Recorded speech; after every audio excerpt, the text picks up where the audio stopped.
Jeg synes sådan lidt uinspireret amerikansk hold. Også træt amerikansk hold. Jørgensen. Som har fået anførerbindet for Martin Jørgensen. Jesper Bæk. Bernburg.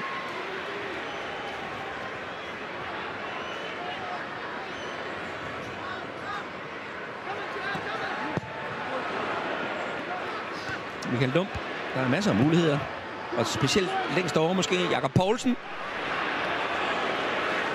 Det er sådan en, som man håber, man lige rammer ordentligt for.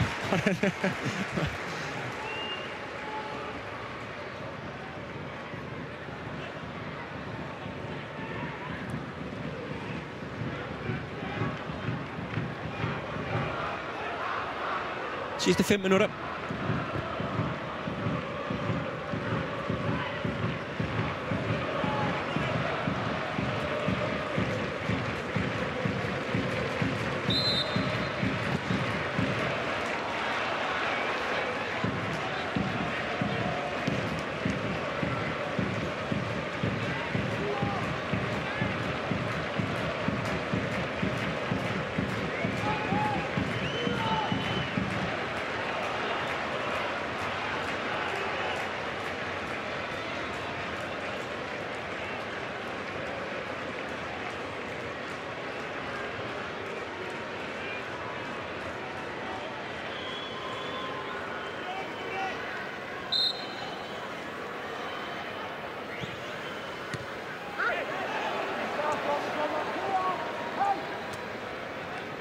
Forsøg for Ricardo Clark.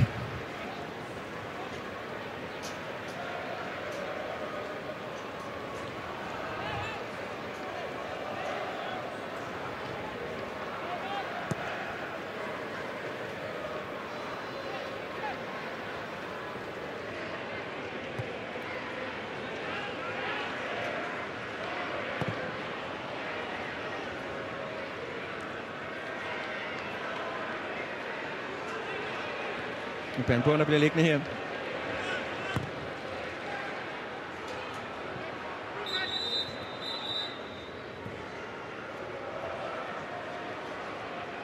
Og naturligvis ikke et billede, som Brøndby synes godt om.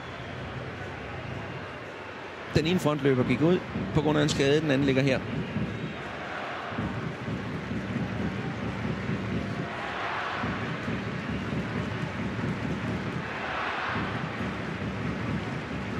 Brækker om på foden. Ja.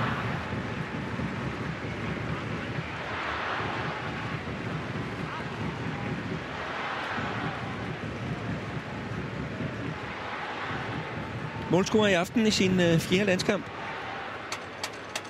Martin Bernburg, der først spillede i FC København, skiftede til FC Nordsjælland og så til Brøndby, hvor han havde lidt svært ved at komme i gang med målscoringen. Og så kom det lige pludselig.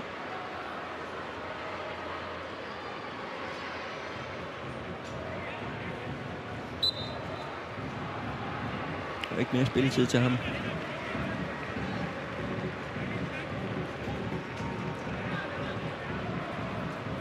Og sådan forud står der altså også en storkamp. Brøndby OB i weekenden på søndag. Ja, det er klart, at klubledere, de håber selvfølgelig altid at få deres landsholdsspillere hjem i god behold. Lige så glade de er for, at deres spillere, de spiller på det danske landshold. Lige så nervøse er de også for, at de går i stykker. Forhåbentlig er det ikke noget alvorligt. Og det er Thomas Enevoldsen, der skal ind i stedet for Bernburg.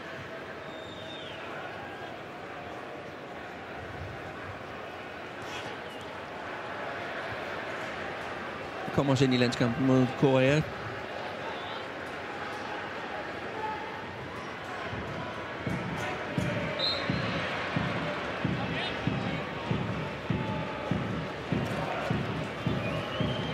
Og nummer 20 fra FC Groningen,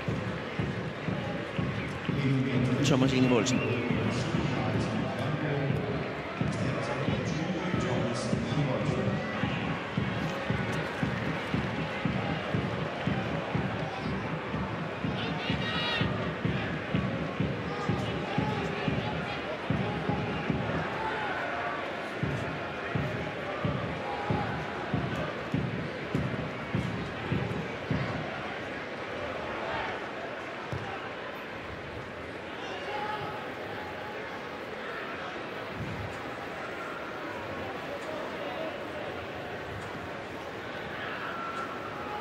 2 minutter mere end de 90.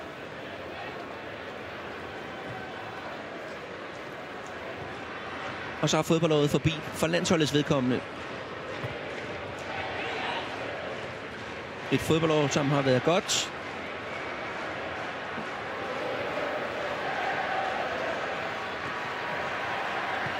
Og som også slutter godt, efter al sandsynlighed i hvert fald. Og det var 9 minutter, der reddede denne aften her. De første 9 minutter af denne anden halvleg med 3 danske scoringer.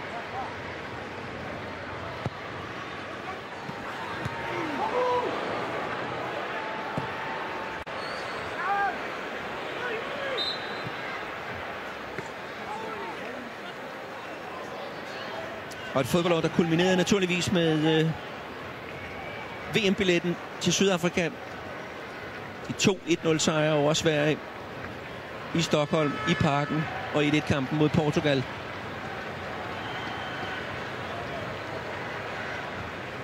Udover ligalandsholdet, der skal 14 dage til Thailand i januar, så er der en landskamp i marts, hvor modstanderen endnu ikke er fundet.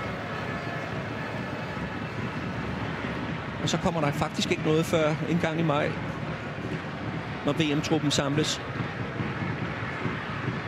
En lodtrækning til selve slutrunden 4. december i Cape Town. –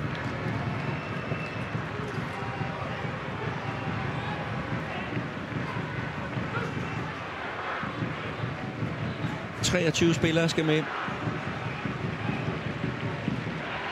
Og de har været i udstillingsvinduet her lørdag og onsdag.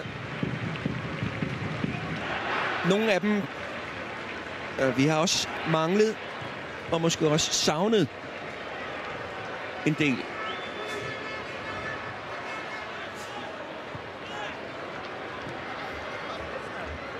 Ja, der har jo været en del afbud for nogle af profilerne, men det er så til gengæld også gjort, at de unge fik chancen. Ja, jeg synes faktisk, at de viste, at de ville til VM. Mange af de her danske ligaspillere, der kom ind til denne her anden halvleg på en helt anden måde, end det vi så i første halvleg, som faktisk ikke er værd at genfortælle overhovedet. Men det blev altså en dansk sejr på 3-1, som sætter punktum for fodboldåret 2009 for landsholdets vedkommende. Og 3 mål altså inden for de første 9 minutter af anden halvleg. Sat ind af 3 danske ligaspillere. Vi venter på lige en sidste kommentar fra Morten Olsen. Altså sidste kommentar i forbindelse med afslutningen på fodboldåret 2009.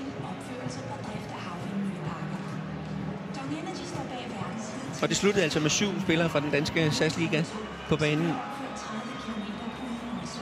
Og det er selvfølgelig opmuntrende. Ikke alene for dem, men også for dansk klubfodbold.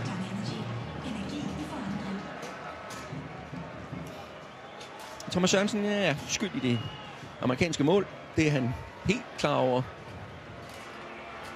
Og han har stået så mange gode kampe igennem hele året her. Så det glemmer vi. Ja, vi venter stadigvæk på Morten Olsen. Han går lige rundt og siger tak til alle spillerne. Og i stedet for